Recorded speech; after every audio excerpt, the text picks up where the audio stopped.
everyone, once again, Colonel Wisdom here. I should probably be going to bed right now, but since I'm on a roll and I felt compelled to address somebody I was texting with or debating with in video format. I just decided to go ahead and do it and get it out of the way. This is a response to a bright young lady that I'm subscribed to, who goes by the moniker Dramabitchespolitics. I haven't watched many of her videos, but from what I've seen of her, I'm enjoying her stuff, and I don't agree with everything she says, but I could tell she's cool.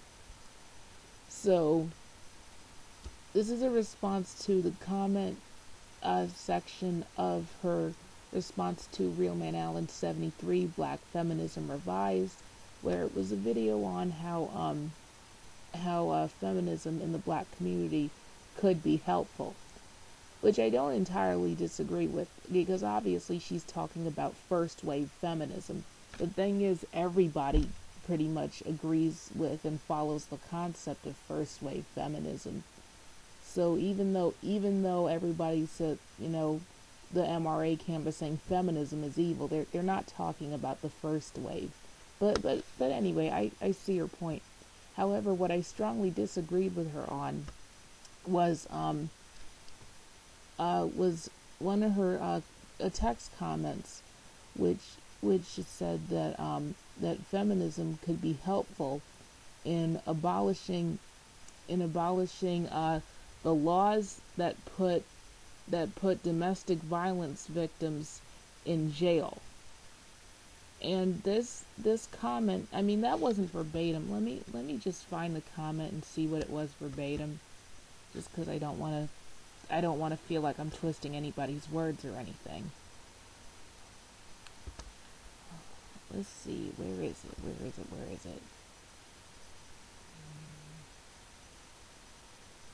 it? Ah, here we go. Changing laws that are putting women who are oh yeah, so I got it right.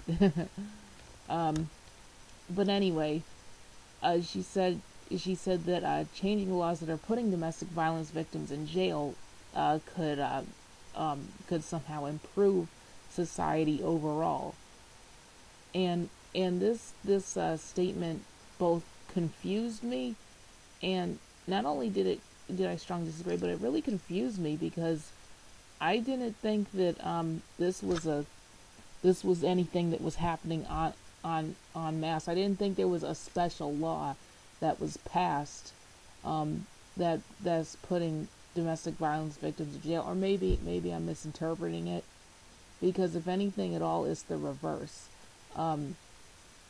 Once second wave feminism occurred, we've had this thing called battered wife syndrome, which as I've explained in her text comments, is a horse shit, basically. And in my description box, I'm going to post a link to a story that most of you probably know about, the last battered wife case that received mainstream attention in recent events. I'm going to be posting that, and I really want people to pay attention to that, and why I'm so against it. And even though Dramabitchespolitics probably knows this already, because like I said, she's a smart girl, she's cool, but this is what I didn't say in the comment section of her video. What I said is, obviously I don't condone domestic violence whatsoever against men or women. So being against the battered wife syndrome defense isn't, and feeling as though these so-called battered wives should still be punished for murder is not so much that I'm unsympathetic about domestic violence or anything. It's just that what happens a lot in cases like this is that people just think, think emotionally, and they don't really use their critical thinking skills when it comes to things like this, because it's all it's always gosh, see, this is why this is why I prefer texting over making video commentary. But anyway, let me just try to make this short. A lot of times it's a whole oh, my feelings were so crushed. I felt like such a small person by my husband. I thought my husband was supposed to love me, but he didn't. He just beat me, and he made me feel scared and stuff. You know, the thing is, a lot of times these battered wife cases, they say that, well, since this person sort of brought the murder on themselves, or because they weren't a good person to begin with, who cares if they lost their life? And that wouldn't be so much of a problem if there was such a thing as battered husband syndrome, or battered child syndrome, or battered employee syndrome, or abused employee syndrome, with you know, a similar concept, that that if a person brought the murder on themselves, so to speak, or they provoked the murder, then the person who committed the act of killing should either be excused completely, or they should have a weakened sentence. But no, that's only for battered wife syndrome. And no, that's not the same thing as immediate self-defense, or as general self-defense, I should say, because self-defense is when you kill that person because they posed an immediate threat. A self-defense is a kill or be killed situation. But this woman in this link, she was married to this man for 24 years, and abuse occurred in the marriage when the now adult offspring were mere children. So they grew up seeing this, and to the typical person, this might you know, justify the murder even more, but it actually makes her sound even more suspicious, because why didn't she leave at the first sign of abuse? Or not even at the first sign, or even when, why didn't she ever leave? She had children. She could have had sole custody of her children. She could have taken over half of this guy's resources. She could have had him arrested several times, and then they could have eventually divorced. I mean, why? What was she thinking? But of course, in court, she probably said, "Oh, well, I didn't do it because I loved him, or I wanted to keep the family together," and that was enough of a reason. But the human brain isn't that simplistic. And this is one of the reasons why I wanted to challenge the whole women are emotional thing, because it seems like a lot of female degeneracy is excused or minimalized with the women are emotional line.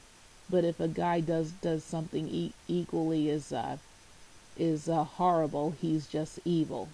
It's not because he let his emotions overtake him. I think I think another good example of people bringing their murders on themselves was in my CEO's video titled "The Deadliest Game," where this chick was fatally shot by the father of her, well, by her ex. It turned out that wasn't his kid, or she claimed that wasn't his kid, in a way to get a rise out of him or something. But anywho, she just put this guy through like emotional torment, and he snapped and shot her to death. But of course, it's not going to be an acceptable defense for him to say that she abused me, she like mentally tormented me. That's not going to be acceptable. So yeah, that's why I think that the battered wife syndrome is a travesty of justice. It's not that I'm saying that the men deserve that the women deserve it. Not at all. Or am I implying that these guys aren't scum, and that they should be is equally mourned as as a a human being who's actually a decent human being. That's not my implication at all. It's just that it's not equal, and that it's a breeding ground for like women to stay in abusive relationships or tolerate abuse and then kill the guy for life insurance money, or for some other motive, and then claim, well, since he punched me X amount of times in our marriage, I was an abused woman, and I just had to defend myself one day. That's why I think it's horse crap. I know I didn't explain that too eloquently, but I wanted our debate to have some, to also be like expressed in audio. Like I said, I need to just go to bed. This wasn't a smart thing to do, to make this video at this time of night. But okay, I'd like to hear some of your feedback. Colonel Wisdom out. Good night, everybody.